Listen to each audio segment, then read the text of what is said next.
Hey class! So I know a lot of you really think Hawaii is cool and have always wanted to travel there. Maybe if you went there and you really like it. So I'm excited to share this book with you because I also know that a lot of you love the Magic Treehouse. So this Magic Treehouse story is the treehouse takes them to Hawaii. Now, not only does the treehouse take them to Hawaii, it actually takes them to Hawaii in the past. So, what Hawaii was like a long time ago. So, I don't know if you can notice this, but these surfboards are definitely not like the surfboards now, right? They're pretty ancient, pretty old. So, this is really cool because you learn a lot about Hawaii, but you also learn a lot about Hawaii in the past. And it's just really awesome. And I think you guys are really going to like this. So this is Magic Treehouse, High Tide in Hawaii by Mary Pope Osborne. So I'm going to go ahead and read the prologue and the first chapter to you guys. And I think you guys are really going to like this one. Prologue. One summer day in Frog Creek, Pennsylvania, a mysterious treehouse appeared in the woods. 8-year-old Jack and his 7-year-old sister Annie climbed into the treehouse. They found that it was filled with books. Jack and Annie soon discovered that the treehouse was magic. It could take them to places in the books. All they had to do was point to a picture and wish to go there. While they are gone, no time at all passes in Frog Creek. Along the way, Jack and Annie discovered that the treehouse belongs to Morgan Le Fay. Morgan is a magical librarian of Camelot, the long-ago kingdom of King Arthur. She travels through time and space gathering books.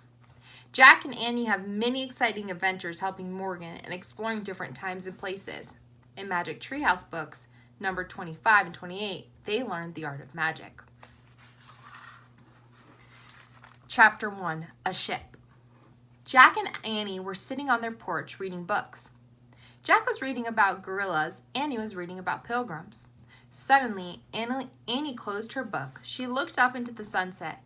"Hey," Annie said with a smile. Jack looked over at her. "It's back," she said, jumping up. "Oh, man," breathed Jack. He knew she was talking about the Magic Treehouse. Annie could always tell when it was back. Jack closed his book and stood up. "We're going to the woods," he called through the screen door. "There's something we have to check on."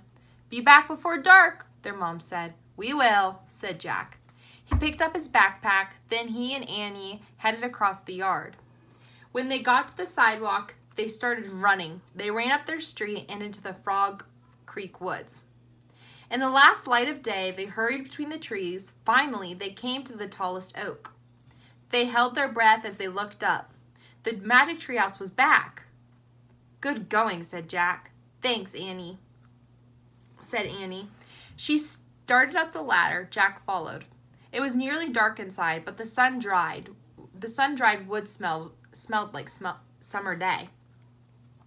"What kind of special magic will we look for this time?" said Jack. They glanced around the tree. They saw the scrolls they brought back from Shakespeare's theater. They saw the twig for the mountain gorillas and the pouch of corn seeds from the first Thanksgiving.